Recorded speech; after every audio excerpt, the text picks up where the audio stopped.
Hi, everybody. I believe it's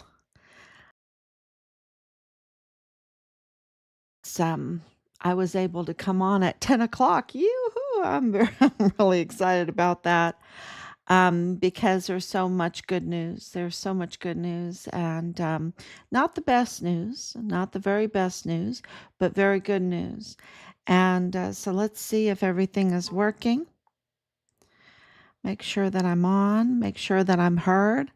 Um, So today has been another wild ride.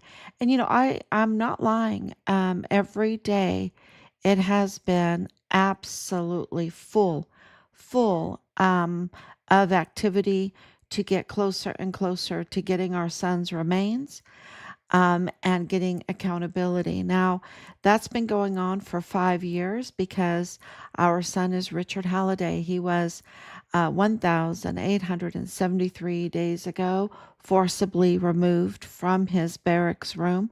That's in 2020. And his life was taken from him on Fort Bliss um, uh, with the um, collaboration, or what is the right word, of his chain of command. His chain of command, code red. I need to put up that poster again. We kind of did a few things in this room, so I need to put up some more pictures.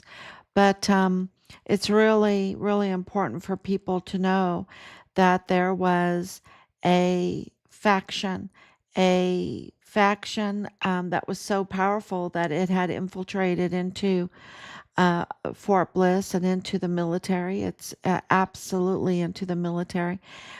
So much so that it created a mutiny against President Trump during his first administration. Clearly, you saw that with the Walmart mass shooting case and everything that we know about it. If you don't know about that, we have reported on that extensively, continuously, making all kinds of videos and uh, poems and lyrics and songs and posts and reports and of our filings, of our findings, of our identifications of the crime, and filing those into the record with our government agencies and institutions. And this has been going on for 5 years. And we said that Richard's case is intertwined with the Walmart mass shooting case. It is now we can tell you, because of um, the Charlie Kirk assassination, everything that is coming out from that, and um,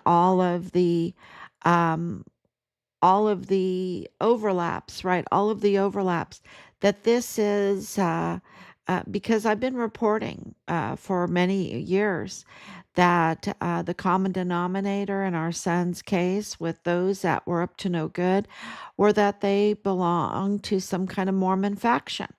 They belong to a faction in the with the Mormons, and that was cross border.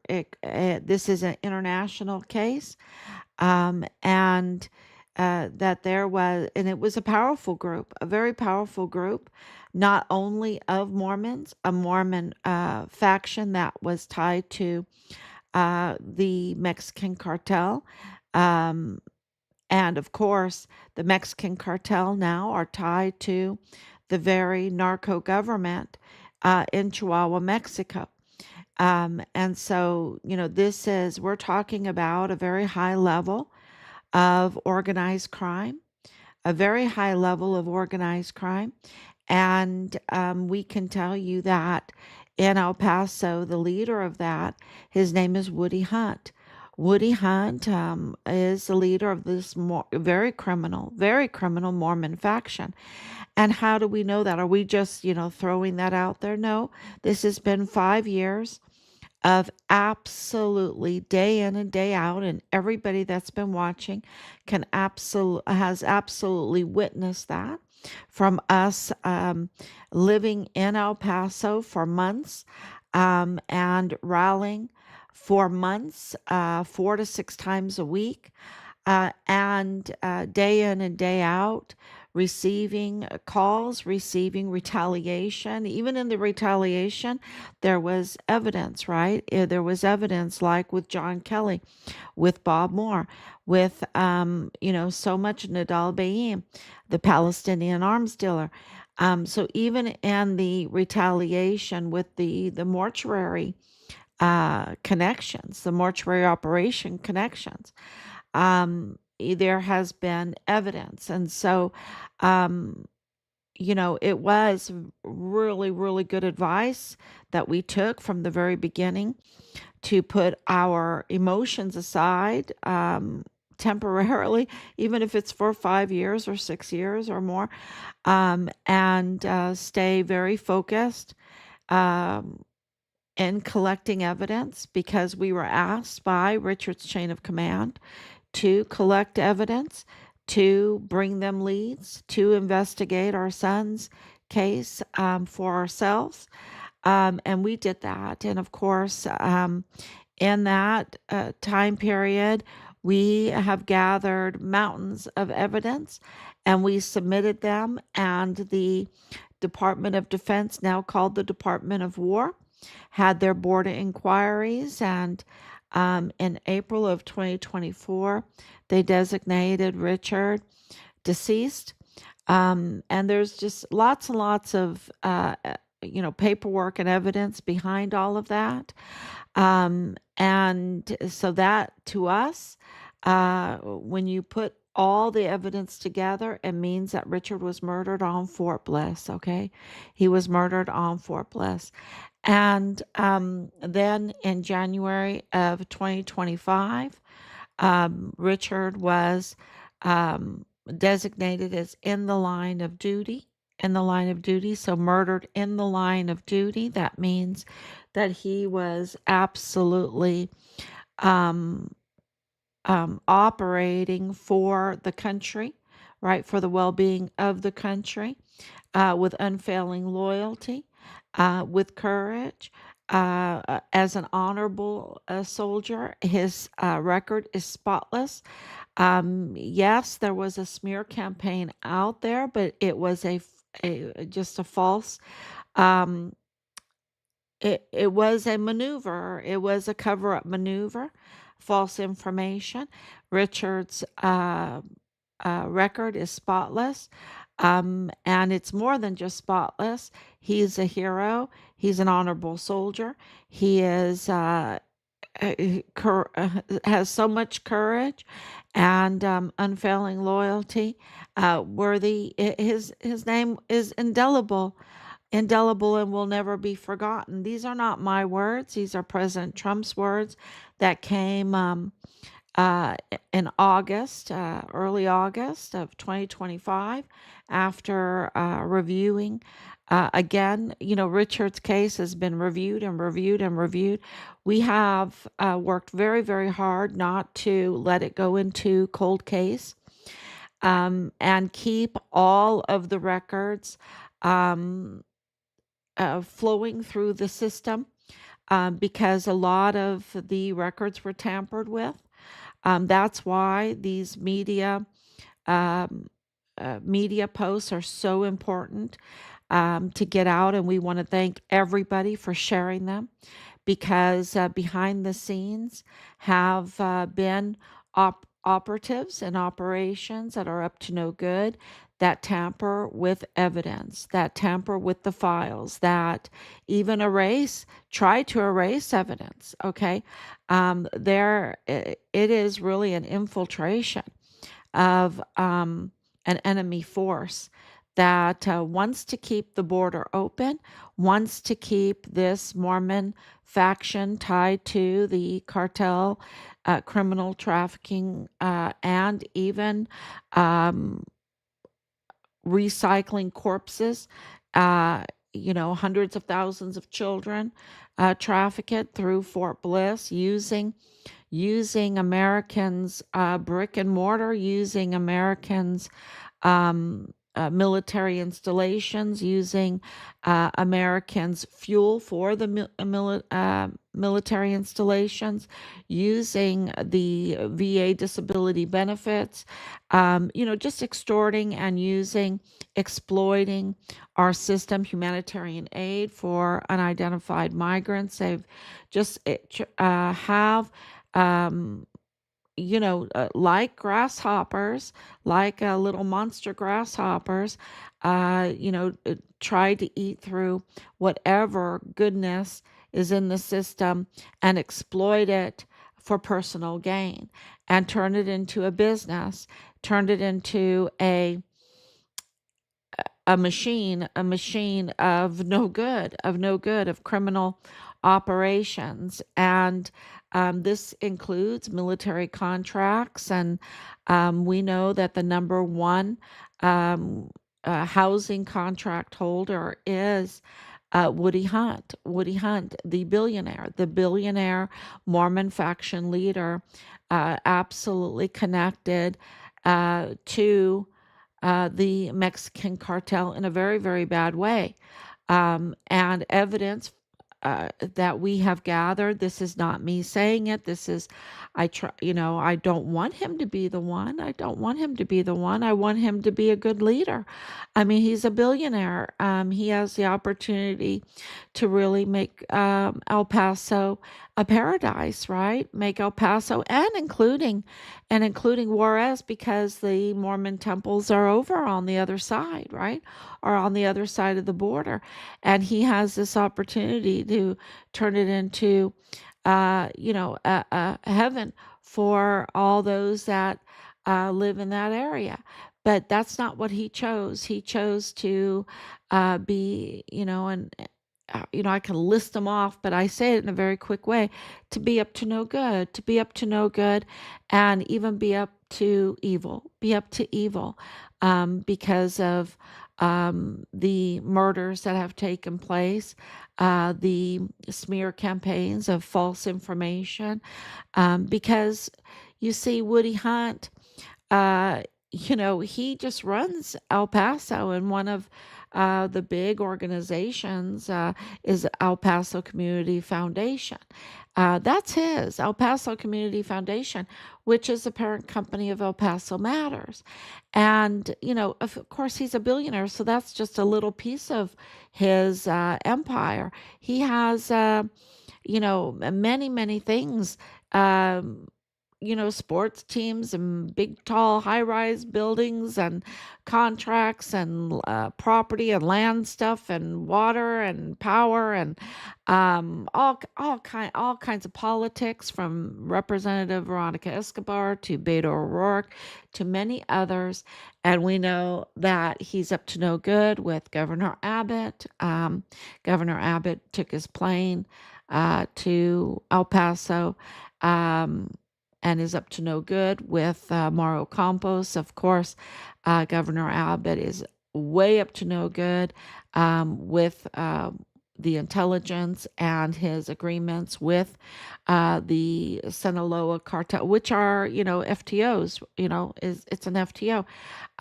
They're in Chihuahua, Mexico. So this is not about party affiliation. This is about really a criminal affiliation, and it is Mormon led. And of course, we know with the assassination of Charlie Kirk that this is an assassination culture. That this affiliation, this Mormon faction, we call it, with the cartel, have seeded in the area. Have not only that, but they've cultured it into an assassination culture. And so that's why you see um, what happened to um, Charlie Kirk, because Lance Twiggs' family, who Tyler Robinson was living with, and being funded. I mean, you're living in this property, is a peer of Woody Hunt. And this is really, really important to understand that this is a connection that is, reaches into our country in many arteries, and including Memphis, where President Trump is going next, right? Because of the FedEx hub there, which, if you've been really um, looking through all of our materials, you know that Dreams Cabaret is a big cartel hub. Lalani connected, a big cartel connected hub, where Lalani Hart was receiving her mail, and that's right beside FedEx, a freight, and of course Texas Department of Transportation, empty lot with lots of storage containers, shipping containers, and we know that the children were being dropped off at strip clubs. Dreams Cabaret's cover is a strip club next to an empty lot. We know from congressional hearings they were dropping the children off um, at the empty lots, and like 40, over 40 of them at one time. We know, was it there? Was it at that place? No, we're just saying that Dreams Cabaret fits that description to a T and more so. And we've posted that often to inform everybody what's going on here, that this is a criminal syndicate, organized crime group, an organized crime group. So, and of course, the media are very important in that because they are a cover, but they're not just a cover, right? They're not just a cover, they are a weapon. And Bob Moore of El Paso Matters, which El Paso Matters parent company is El Paso Community Foundation, that's Woody Hunt, is a 501c3, meaning they get, tax. They don't have to pay their tax on them. They get these tax benefits, and so, but they have an obligation. They have regulations that they have to meet. But Bob Moore seems to act with impunity, like he doesn't have to follow 501c3 requirements, that he can just do what he wants and be biased and be use El Paso Matters as a weapon, and a weapon that through other funding and support and maybe quid pro quos, has a force multiplier, right? Has a force multiplier with other media outlets like KVIA. And so, so we've had a very really active day because Bob Moore, we know because we tried to contact him way more, 15 times, like 15 times. Um, and he refuses to get our comment, to get our side of our son's story. And yet he attacks our son and puts all these illusions that are false in the minds of people, weaponizing El Paso Matters, which is very unethical, which is now we know it's criminal, and he's done that using uh, bad actors, using even convicted criminals and the likes of Lalani Hart, that even confess in a notarized affidavit that she's a facilitator of um, uh, child predation, right? And absolutely the worst crimes against children.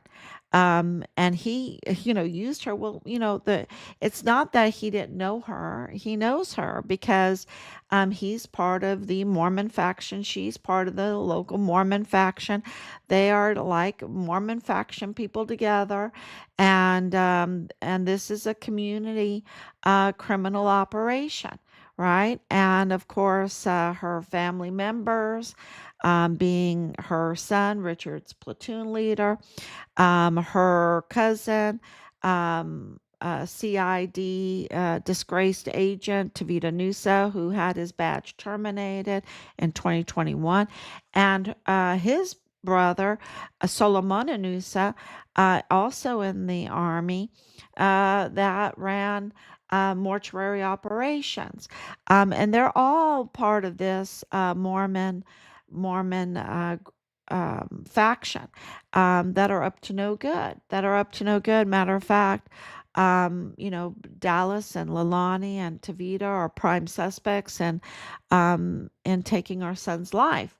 So, it's um, they're not strangers, okay? And he used her, knowing who she is and what she was, getting her mail at Dreams Cabaret, which corroborates that they know each other and work together. And of course, we know that Bob Moore of El Paso Matters, under the direction, funding of Mormon faction leader Woody Hunt, um, uh, targeted Richard in 2019. Okay, in 2019. So absolutely, with this car trafficking, that they were trying to compromise Richard. They were trying to put him in a bad situation, trying to set him up, trying to frame him, anything to tarnish his record. They were unsuccessful, okay? They were unsuccessful. Why would they want to do that? Because he was a whistleblower. He was a whistleblower for Child Protective Services, we know, multiple times. And of course, we know that this child grooming, the worst type of crimes against children, grooming, is a very, very big problem, and it causes a lot of violence, right? When there's not justice, there's a lot of violence, and this is where you see, when they grow up just a little bit, you see the effects, like with Tyler Robinson or Lance. Um, Twigs, and then they get into these radical groups, and it just foments, right? It just grows, the violence and the callousness, because they, as children, um, you know and I don't want to make excuses for them. There's no excuse, but you have to know where this is all coming from. And when you see all of the affidavits and all of the information, all of the evidence, this is all unnecessary if you have a really good leader that wants the best for El Paso. Um, but that's not what was happening. Hundreds of thousands of children were trafficked. Okay. You had Woody Hunt very okay with Bob Moore collaborating with Lalani Hart to fabricate false stories in order um, to ruin people, really, to ruin people. And so, you know, this latest article that we weren't really aware of, but until we were sent a cease and desist. um, we always try to be aware. We didn't know exactly, how important all of this is, until you wrap your head around it and put the pieces together, and then you realize, oh my gosh, this is a desperation move, right? The article that Bob Moore just put up, and Kavia echoed, is a desperation move because of so much that's going on behind the scenes, um, and everything coming out, right? And so we received today, seems so long ago already, this morning, um, a cease and desist. Was it this morning? Yeah. A cease and desist uh, uh, order, um, notice to Kavia from attorney, Roger Rodriguez. He's an attorney and he's a judge and he's a whistleblower. Okay. So I guess in this circumstances, of course, you have to be in the attorney role to make this cease and desist. And so we shared the cease and desist that we received today to to give notice to Kavia, and rightfully so. Looking into the article more, there's just the same old pattern, the same old weaponization and very evil pattern of Bob Moore that we've been complaining about for years, and so good for Judge Roger Rodriguez, who is notified us in January of 2022 that he submitted a whistleblower report identifying the prime suspects in of those that harmed our son. Okay, of those that harmed our son. So he is a very key person in this investigation and getting accountability. And Bob Moore and many others in the CID and FBI, like Connell Witten, like Jesus and Nieto Jr., put Judge Roger Rodriguez in danger, and oh, it's just amazing. We have noticed um, over and over again the attacks um, on him and have worked relentlessly. We didn't want this assassination culture to do what they did to Charlie Kirk, to do what they did to our son, to happen to Judge Roger Rodriguez, who was an ethical judge, who was notified us of his whistleblower report identifying the prime suspects on who hurt our son, who was responsible for that. And there was so much cover up. There was so much um, redactions, cover up to hide this from the public and from us. Okay, because if he wouldn't have called us, uh, General Sean Bernabe would never have told us this. Okay, it's just like they lied to us about who Nadal Baim was, right? Who knew before we were even told that our son was no longer alive and that his partial remains were in Mexico. And he's a Palestinian arms dealer, and he is the father-in-law of Lieutenant Colonel Bradford Bugado, um, in the G3 of the 32nd ADCOM, which is our son's chain of command, command structure. So, uh, you know, they gave only selective, and I would say that to our CAO. We've had 5 or 6 CAOs, which are the casualty affair officers during this time. I mean, can you believe it? Can you believe it that, I mean, how many cases have like 5 or 6 CAOs? I think Rob told me we're up to 6 CAOs in this. Yeah. And the first one, absolutely. Well, all of them, right? It's selective transparency, right? Which is no transparency at all. And we still don't have our son's remains, right? Even though they press to shut the case, um, or put it in cold case, right? But we've worked very, very hard to not let that happen. And we have mountains of evidence, and we really, everything is coming together.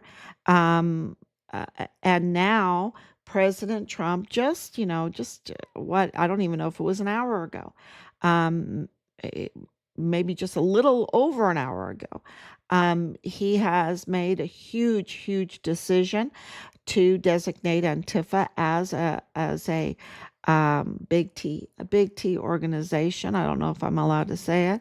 And this is so important in to our son's case, to accountability, which brings it closer to getting our son's remains, because this is absolutely a federal. Um, uh, a f- it allows the federal, like Cash Patel, um, to investigate this Mormon faction, cartel tied, organized criminal um, group. So it is really, really important. And I even wrote some notes down, but because it's only been about an hour, thank you, Anicia, for coming on so much for your prayers and your love. And thank you, Laura, for coming on too with all your encouragement and prayers. Um, this designation that President Trump just made is is just super important. y- I just trying to organize all that it means, right? And we will be absolutely looking to professionals that are on our team to give us even more information of what this means going forward. So uh, this is confirmation that everything that we have done behind the scenes is moving our son's case forward every day. We are not stopping. We're moving forward every day. And this is just evidence of that for those that have been watching for so long. And we're in a culture that everything has to happen very fast. This is fast. 5 years for this kind of enormous billion-dollar criminal organization headed by billionaires that are, infiltrated into our system, that have arteries into our country, that lead to international connections, is to have this happen and in a little over 5 years to get where we're at is so speedy fast.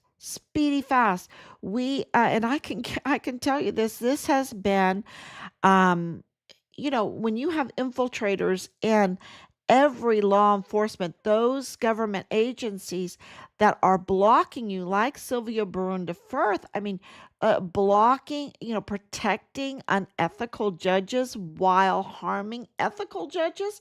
I mean, she is just so up to no good. I know what she should be during Halloween, right? It's a pointy hat. I mean, but she should be taken away in handcuffs for what she has done to our legal system. I'll let that be for the courts to decide, right? But she should absolutely have to pay for the crime that she's done. And this designation really puts us on a fast track, or even, because they act like they're immune, that nothing will ever happen to them, that they can make these billions of dollars, they can buy off politicians, they can,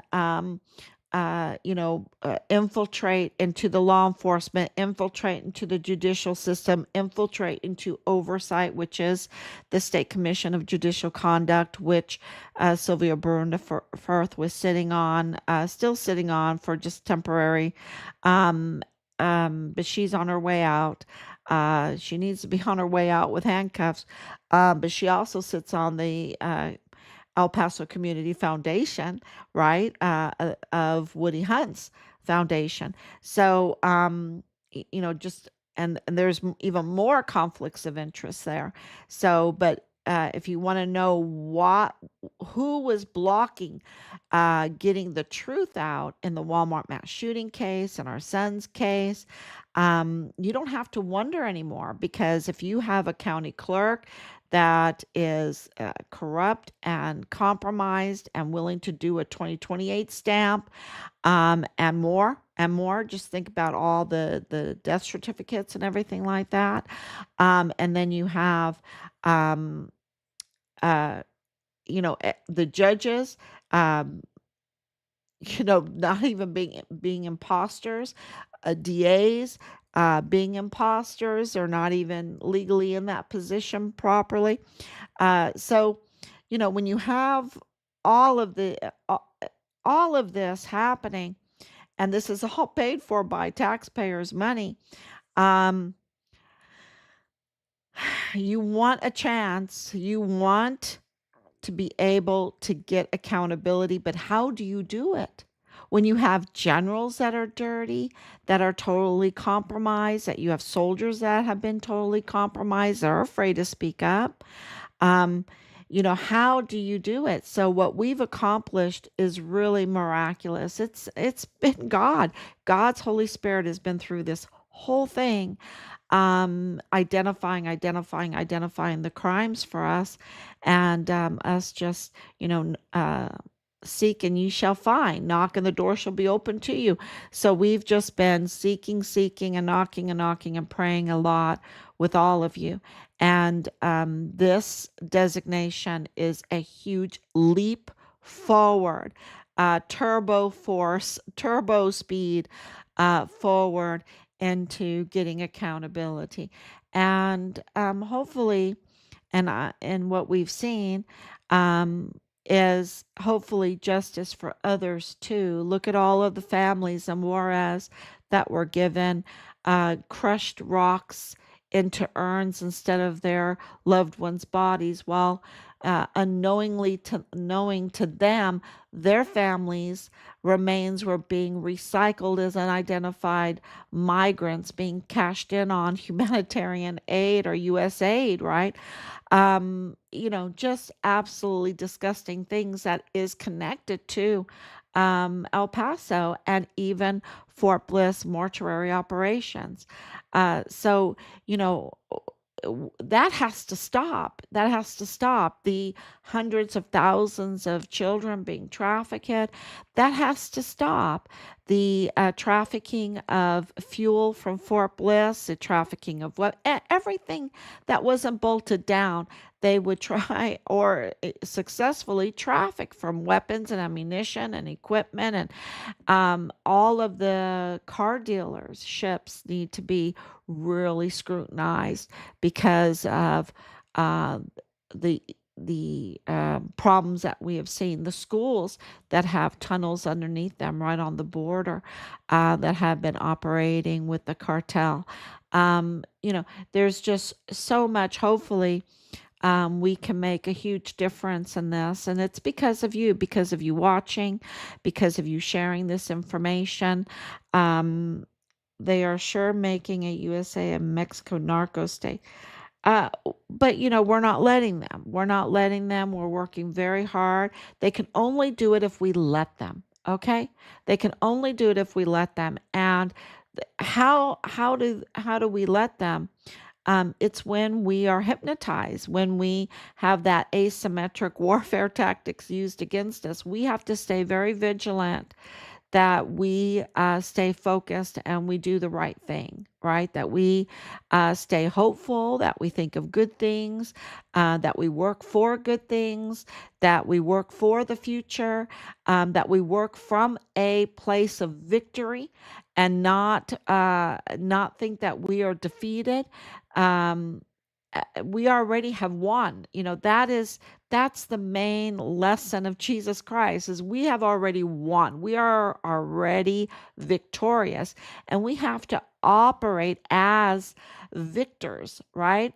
As victorious. And so this has been a big lesson for us, because that gives us courage, that let us move forward even when we're being attacked, and we've been attacked vile and viciously. Um, with vulgar. Oh, I mean, it's been so terrible. And ours, and when you think, oh my gosh, uh, my complaint came back, and Sylvia burned the firth, and when we didn't know, it was her, is like, oh, we didn't see anything wrong that this judge did. Like Judge Madrano, or someone, like Judge Guadarrama, which they clearly did terrible, terrible things. Um, and so, you're like maybe a little bit disgusted, but uh, they they're they're criminals, and they're gonna do criminal things. And you can't be a criminal. You can't let them defeat you, right? You can't let them defeat you. Um, so, you just have to say, okay, we'll figure out who you are, and we'll do the next step. God will provide the next step.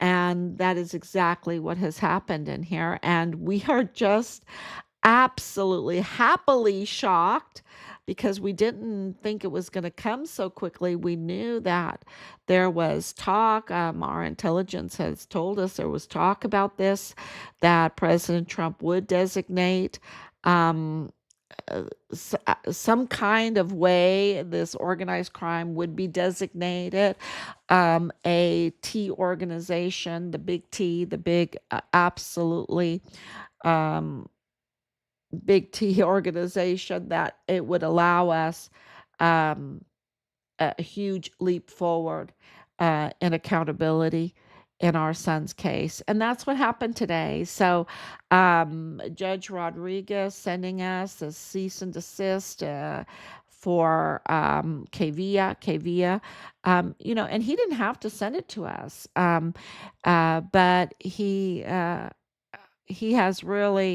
um, really showed what a wonderful character he has, right?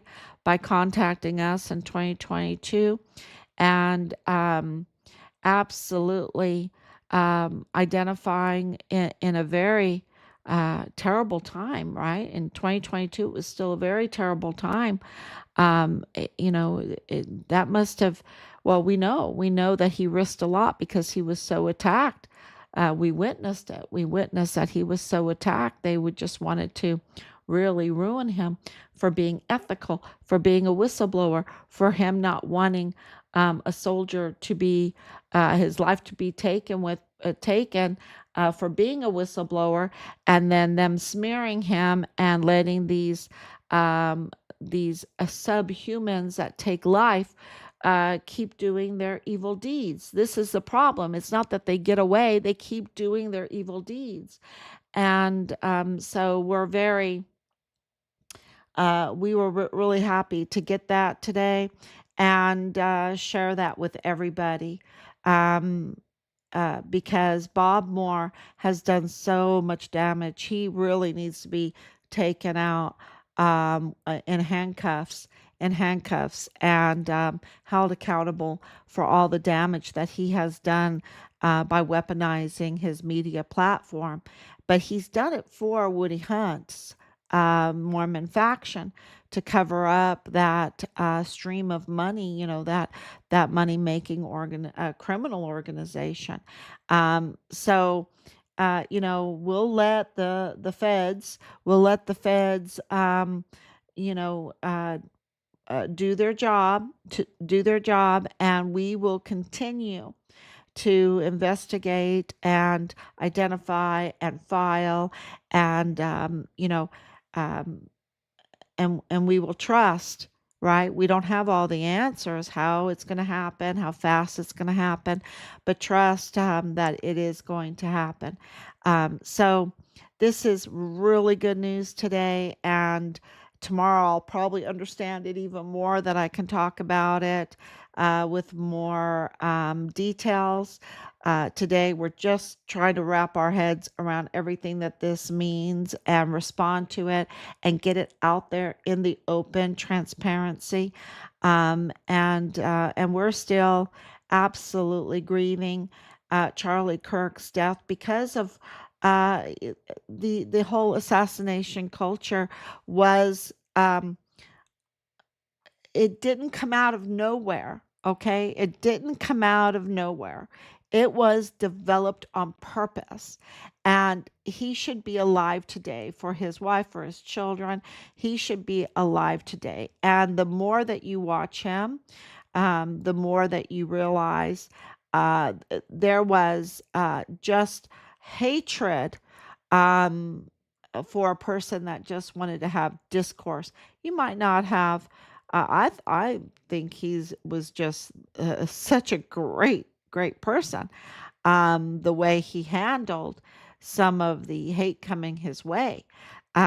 You might not, there's nobody that we totally agree with, right? Um, you need to have discourse, you need to talk it out, and sometimes you need to just see things differently. But there was no reason for free speech for him to. Uh, be assassinated like he was, and his life taken away from his children and his wife. Um, it's Yeah, and I heard that they are looking for the death penalty. I think it's a firing squad there in Utah. Absolutely, absolutely. But they don't. They need to not. They were trying to do the same playbook with the Patrick Crucius case, right? With the Walmart mass shooting, this lone shooter, and blah blah blah. But I don't think that that has worked out. And I think that this designation of Antifa being the big T organization is absolutely because, for many reasons, but because of the prosecution of this Mormon faction that is absolutely part of this organized um, grooming of an assassination culture, and there is so much evidence for that. That is not me just taking it out of the air. We all know that this is a groomed hatred. This is a groomed crime that cannot be tolerated. So let me read what Laura is saying here. Um, they should. I hear people saying this now. Mexico, they are operating exactly like Mexico. Um, well, Mexico is also going. There's a it's like little civil war there when you have Juarez had is up to over 700 executions already just in the city of Juarez this year. So yeah, they're in like a civil war right now. And I don't know if I should call it that, but with the cartels, absolutely, it's a power struggle. With so much money being billionaires, godly people are the one thing that I do want to say that I think that the media is reporting that really, really aggravates me is this misinformation that Mormons are Christian. Okay. This is a total misinformation. And this is just from analysis, evidence. When you look it up, they do not believe in the Nicene Creed. Okay. They do not believe in the Apostles' Creed. Um, they do not believe in the Athanasius Creed. This is very, very important because this is what makes you a Christian. When you believe in the Apostles' Creed, in the Nicene Creed, in the Athanasius Creed, then you are a Christian. I believe in, I believe in. It's very, very clear. Those are the creeds. Creed means I believe. Okay, the word creed means I believe, and so if you do not believe in those creeds, then you're not a Christian. Okay, then you're not a Christian. And Mormons do not believe in those creeds. Okay, they're not Christian. They're Mormons. They're Mormons. They believe in the Book of Mormon. They believe in Smith's tablets. That's what they believe in, the Book of Mormon. So they're Mormon. They're not Christian. That's, that is a clear distinction. But from our investigation, they are deceptive. This Mormon faction, they're very deceptive because they will put on um, the name of Christian. And, that's very deceptive because then when they're caught in their crimes, they get, like I've heard the media say, oh, it was a Christian family that killed a Christian, that assassinated a Christian. That's not true. Was Charlie Kirk a Christian? Yes, because he believed in I believe he believed in the creed, in the Apostles' Creed and the Nicene Creed and the Athanasius Creed. He believed in those. That's what makes him a Christian because he has said, I believe, right? Um, and it is the Trinity. It is the Trinity in that. Okay. That's why, some of my good friends did a Bible study with them and everything. They were Jehovah Witness, right? They're not Christian. They're Jehovah Witness. They're Jehovah Witness because they do not believe in the creeds. Okay, they do not believe in those three creeds are all about the Trinity. And but they never say I'm a Christian. They say I'm Jehovah Witness, right? And you can respect them for that. So this deception of Mormons calling themselves like even Mennonites or Christians, that's wrong. That is so deceptive, and it has really is a psyop that the media uses to the public, and I think that needs to be addressed. And I think that needs to be addressed by Christians because, we'll take our lumps, but we're not going to take our lumps from other beliefs that need to take their own lumps, right? Don't project your crimes on us. And everyone needs to take their own lump, right? So this is, I hope that makes sense, um, because it's very, very important in all of this. Because when when you're looking at people's identity, because they're suspects in a crime and they say they're a Christian, that's very different than that they're Mormon and then this other one is a Mormon and this other one is a Mormon and this other one is a Mormon. And then you're like, oh, well, they go to the same they go to the same worship. They go, where do they go? What part of the it's who do they associate with, right? And this was a common denominator when it finally came out. Um, and it's very, very important in this case. Very important in this case. So yeah, we're not about deception. They are about deception. And we're just trying to get to the bottom of what happened to our son. We want our son's remains. We want accountability for what happened to our son. And we don't want those that are trying to do good, whistleblowers and witnesses and those that speak up, to be retaliated against by weaponized media, by weaponized law enforcement, by weaponized, like Richard, CID, FBI, right? We don't want those to be weaponized. So, um, uh, because or judges, the magistrate court judges, right? They're just imposters because they have not been elected. And the law requires that they be elected. So they're disenfranchising the voters there in El Paso from voting for their magistrate judges. And now they have a broken court that they have to pay for, right? a very broken court with imposters that are loyal to somebody else and not the voters, not the community, not the county that they serve, so not the district that they serve. So this is, hopefully all of this transparency, it's all important.